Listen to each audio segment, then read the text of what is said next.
It's the season in review for Ryan Leonard, and I'll give you my thoughts on Spencer Carbery's first year behind the bench next on this edition of Locked On Capitals.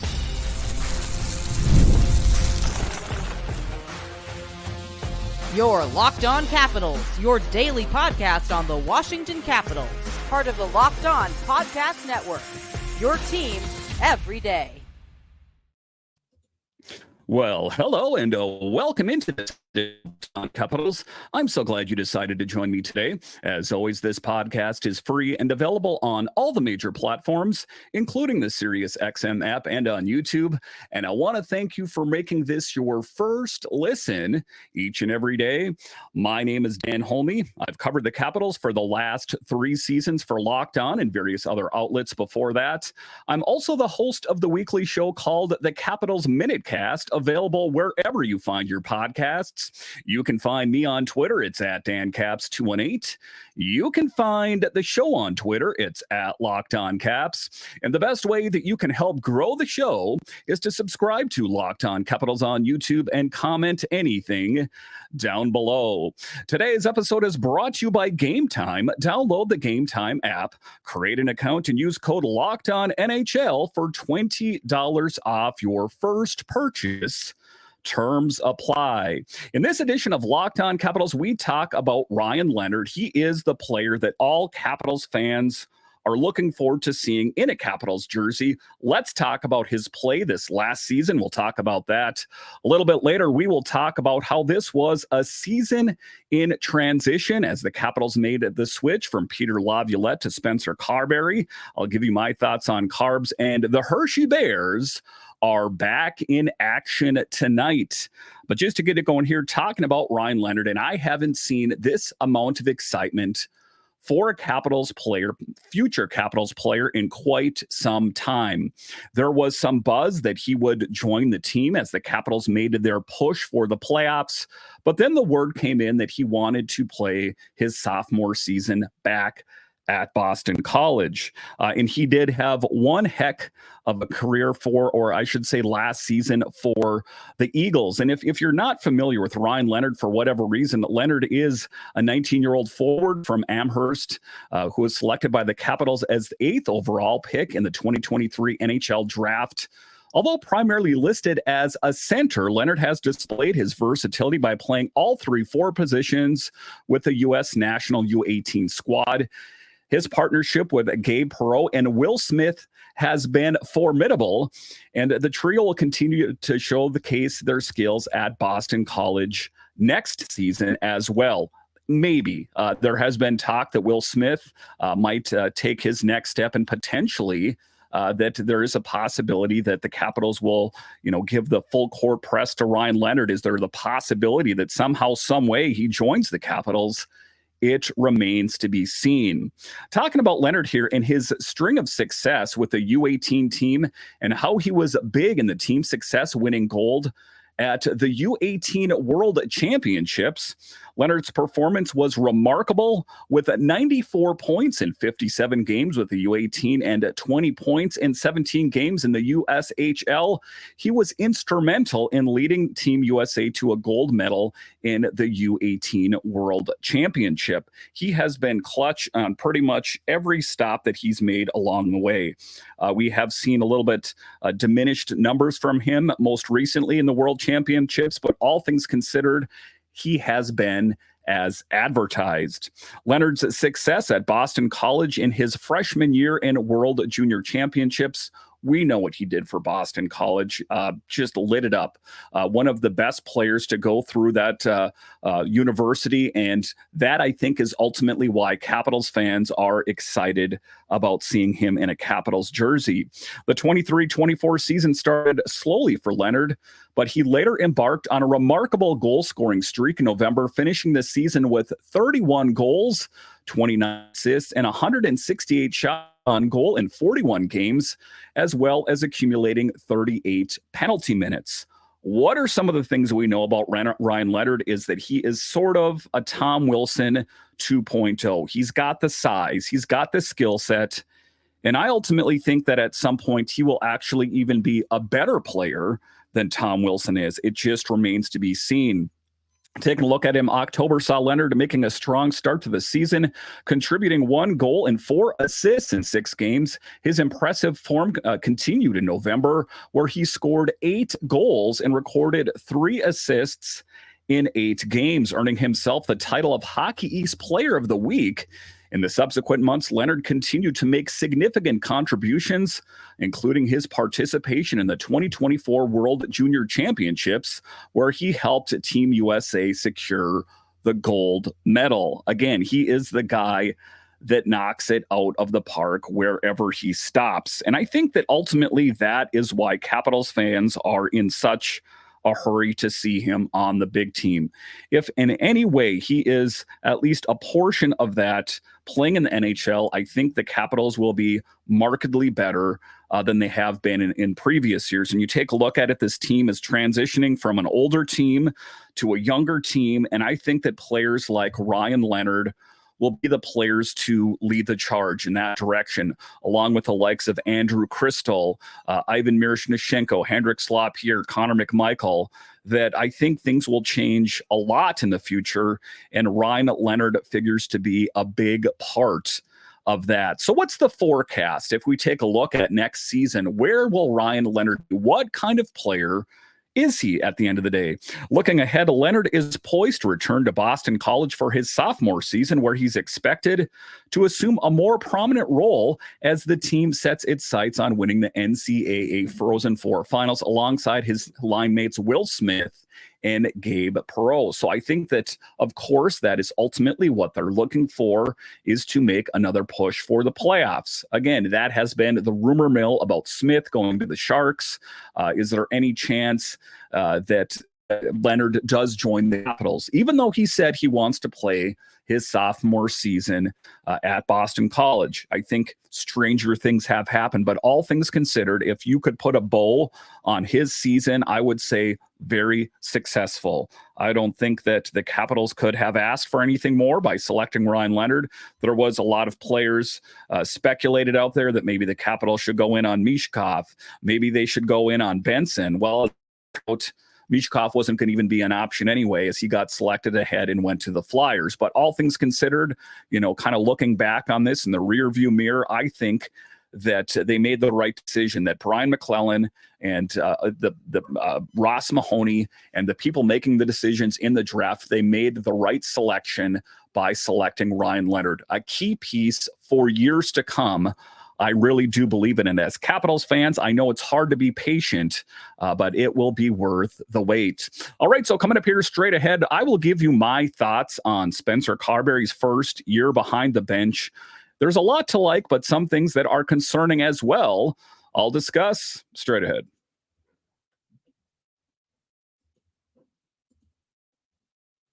It's winner take all in the NBA and NHL, and FanDuel's giving you a shot to bring home a big win of your own. Right now, new customers get $150 in bonus bets with any winning $5 bet. That's $150 to spend on spreads, money lines, player props, and more. And say you're watching an NBA final game or you're watching the Nationals play and you're not that into it, open up the FanDuel app, put a little bit of money on the game. All of a sudden, the game is that much more exciting. So visit FanDuel.com/locked-on and make every playoff shot count. FanDuel, America's #1 sportsbook. Are you watching Fox Sports or ESPN on your TV all day? Have to turn down the volume with all the shouting? Make the switch to Locked On Sports today, a free 24/7 sports streaming channel program for you every day to bring you the biggest stories without all the screaming. Locked On Sports today brings you the can't-miss analysis, opinions, and news streaming 24/7 on YouTube or the free Amazon Fire TV channels app, part of the Locked On Podcast Network, your team every day. All right, welcome back into this edition of Locked On Capitals, part of the Locked On Podcast Network, your team every day. So thoughts on Spencer Carbery in his first year behind the bench. It was quite a change from Peter Laviolette to Spencer Carbery. Carbery was the youngest and is the youngest head coach in the NHL. I guess it's early. There could be another younger head coach coming along, but at this point, it is Spencer Carbery, and it was a big change. And why was there the switch from Laviolette to Carbery in the first place? Well, I would say one of the biggest reasons is that the Capitals missed the playoffs. Something that, other teams, that's not too big of a deal, or, they miss the playoffs quite often. But for the Capitals, for them to make it to the playoffs, at least the first round is a pretty common occurrence. So I think that was part of it. And I also think that there was a mandate change for the next coach of the team to bring along some of the youth. And what better guy to do it than Spencer Carbery, who is the head coach of the Stingrays, also with the Hershey Bears, familiar with the players. It was perfect. And not to mention, Peter Laviolette wanted to part ways anyway, and we know what he is now doing with the Rangers. But as we take a look back on Spencer Carbery's time with the Capitals, why Carbery worked and why he is the perfect coach for the Capitals right now, biggest thing is he's bringing along the young players and trying to get this team to the next level. Spencer Carbery took over as head coach of the Washington Capitals in 23-24 season following a challenging year for the team. Despite initial difficulties, Carbery's leadership and coaching style brought a fresh perspective to the team. He instilled a never-give-up attitude and offered uplifting post-game speeches, positively impacting the players. Carbery also effectively integrated young talent from the Hershey Bears, showcasing a willingness to embrace new strategies, something that has not been the case for Capitals for quite some time. They wanted the sure thing, the team that won them the Stanley Cup in 2018. They wanted to ride that out as long as they possibly could until they couldn't. It was apparent that the league had got a lot younger, that it had changed a lot since 2018, and the Capitals were trying to change their position. Peter Laviolette wanted to end his time in Washington, and they were looking to bring along the youth and see if they could bring along some youth and plug and play, if they could win another while Ovi is still on the team. I think it's possible, but it's going to be something to work on. Why the Capitals struggled to start the season? That is the question. Many people thought, well, this isn't going according to plan. Alex Ovechkin is getting off to his slowest start. What gives? The Capitals initially struggled to adapt to Carbery's fast-paced play style, resulting in early setbacks. Additionally, key players faced injuries and other challenges, placing a heavier reliance on inexperienced team members. The team encountered difficulties on the power play with a low conversion rate and challenges on the penalty kill during the postseason. Also, Nick Backstrom stepping aside, Kuzi getting dealt out to the Hurricanes, not to mention injuries that all of a sudden Connor McMichael was fast-tracked to take on the role of Backstrom. You take a look at Hendricks Lapierre on a bigger role when Kuzi left the team, that these players that necessarily weren't on the team, or the players that had a smaller role, all of a sudden they got put to the front burner and were faced with a whole lot of responsibility, something that wasn't sketched out, something that Spencer Carbery was not prepared for. McClellan has maintained, however, his endorsement of Spencer Carbery's job in the first season behind the bench, saying despite these challenges, General Manager Brian McClellan commended Carbery's coaching abilities, highlighting his positive impact on the team and expressing confidence in the future development as a coach. I don't think that there's anyone out there that thinks that, they should have cut ties with Spencer Carbery since they got fanned out in 4 games. It's a work in progress, and I expect that the Capitals will hit the ground running in the fall. There's not going to be that big leg that there was to start this season. Now, there is going to be some players that are going to be added, no doubt, some players that are subtracted, but I think that the core that will be here next year will be in a much better position than trying to learn a whole new system that seemed kind of different than the way the Capitals had played in the past. So what to expect next season? That is the biggest question. And part of it I already alluded to there is I expect the team to hit the ground running.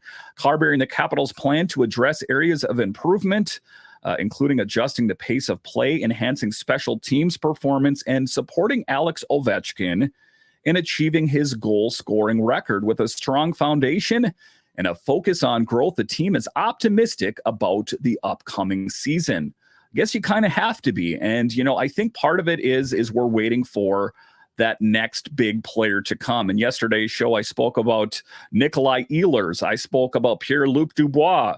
I spoke about Stamkos, different players. Mitch Marner. I think it's going to be a big fish that is going to change the outcome of next season. We don't know yet how that is going to manifest itself, but at some point we're hoping that Brian McClellan can do the right thing and finagle a deal to move some players out, potentially use some capital. We may need to wait until July 1st. I get all that, but that is the position that the Capitals are in right now. Patience. That's what the Capitals will have to adhere to, is patience, and hopefully that will serve them well. But all things considered, I am happy with the job that Spencer Carbery has done. There's nothing that I would really change about it. And I think that, again, he is going to show steps of improvement next year. And that's the hard thing is some of the things that you didn't plan for. I think that to start the season, it was Darcy Kemper was going to be the number one and Charlie Lindgren, where there was some question in that. All things considered, I think Spencer Carbery did a really good job when he was tasked with facing a lot of different things that he wasn't anticipating. All right, so coming up here straight ahead, the Hershey Bears are back in action, and what to expect from them tonight, I'll discuss straight ahead.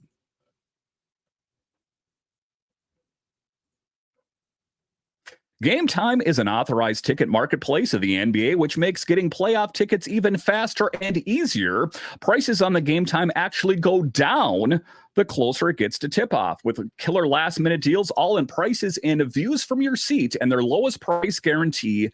GameTime takes the guesswork out of buying NBA tickets. And it's not just NBA tickets, it's Nationals tickets. Listen, life is busy. We all get that. And sometimes you were thinking about, I'm going to get Nationals tickets, but I forgot about it.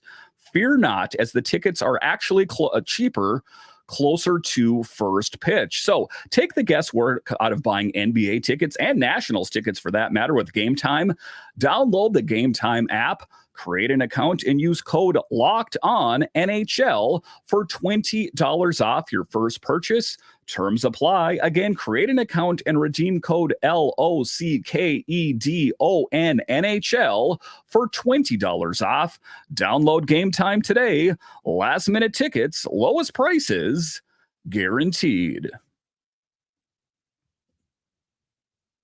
All right, welcome back into this edition of Locked On Capitals, part of the Locked On Podcast Network, your team every day. So the Capitals, they did not get the result that they're looking for, but the Hershey Bears, the AHL affiliate of the Capitals, is killing it as they are on to the next round, and they take on the Wolf Pack tonight. I think that they are the front runners for winning the Calder Cup. I know maybe I'm saying that because I'm a Capitals fan at the end of the day and a Hershey Bears fan, but I think that they have what it takes because a lot of the key pieces that were instrumental in the team winning it last year are still there, plus some huge additions. The Atlantic Division final between the Bears and the Wolf Pack is set to kick off at Giant Center tonight. This marks the second consecutive year that the two teams will face each other in the playoffs. Last year, Hershey swept Hartford in 3 games on their way to winning the Calder Cup. The Bears emerged victorious in 3 out of 4 regular season matchups against the Wolf Pack. Hartford, however, demonstrated their strength by eliminating the Charlotte Checkers and the Providence Bruins in the playoffs. Notably, the Wolf Pack has shown prowess in games that extended beyond 60 minutes, something the Bears have not encountered this season. It's not going to be easy. I don't want it to be easy. Once you're getting to this point of the hockey season, the teams that you're playing are going to be difficult. Get that. But I'm talking about the experience that these young players will get as they get more miles on their hockey odometer, that they will get better. Take a look at how much better LaPierre and McMichael played with a Calder Cup under their belt, not to mention how huge this could be for Miroshnichenko, that I think that this could be a learning process, and I think that it will ultimately help the Capitals, the big team, next year. Hartford's goalie Louis Domingue played a pivotal role in securing the team's playoff spot with a goalie goal. but he has been recalled by the New York Rangers in his absence. Dylan Garand has been instrumental for the Wolf Pack, facing the most shots of any goaltender in the playoffs. On the other hand, Hershey's goalie Hunter Shepard, Shep Daddy, if you will, boasts impressive stats with the second lowest goals against average and a high save percentage. He is the number 3 netminder for the Capitals. They also have a really good option in what I'm going to call number 4, Clay Stevenson, that they are in a good position. We know how great Hunter Shepard has been. It's one of the things that I've spoke about. Say something crazy happens or Darcy Kemper or Charlie Lindgren get dealt out of town. They have really great options in Hunter Shepard and Clay Stevenson. The Bears are optimistic about having Riley Sutter back in action, and they have bolstered their roster with the addition of young players like Alexander Suzdalev and Zach Funk. The team is also gearing up for a potential lineup change due to injuries. Things are changing. You have to be prepared, as that has been evident in the NHL playoffs as well. But I am optimistic that the Hershey Bears will do the thing that the Capitals didn't do and win games in the playoffs. And, it's going to be difficult because, especially if the Bears have any sort of success, say they win another Calder Cup, and even if they don't, they made it this far, is that everyone's going to be all in on picking up the Hershey Bears head coach, Todd Nelson there. So it could be his last season potentially behind the bench, as there's probably going to be teams that are seeking his services, as the record speaks for itself.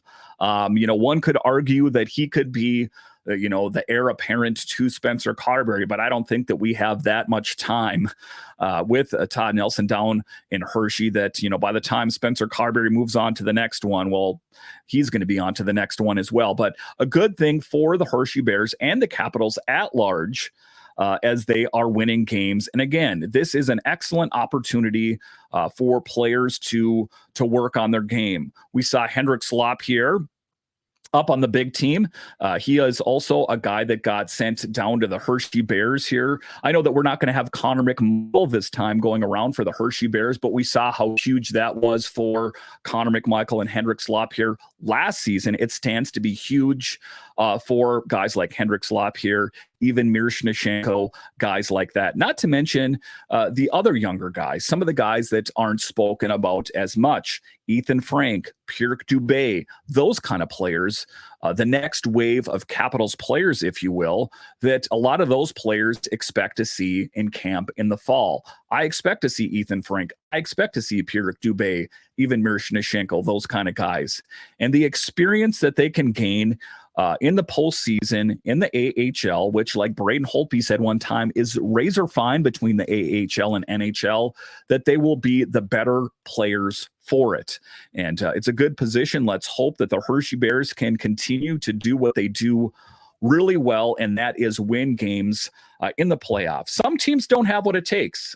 Some, even in NHL teams, you take a look at it, they're really good during the regular season, and for whatever reason, they make it to the postseason, and it's like they forgot what they're doing.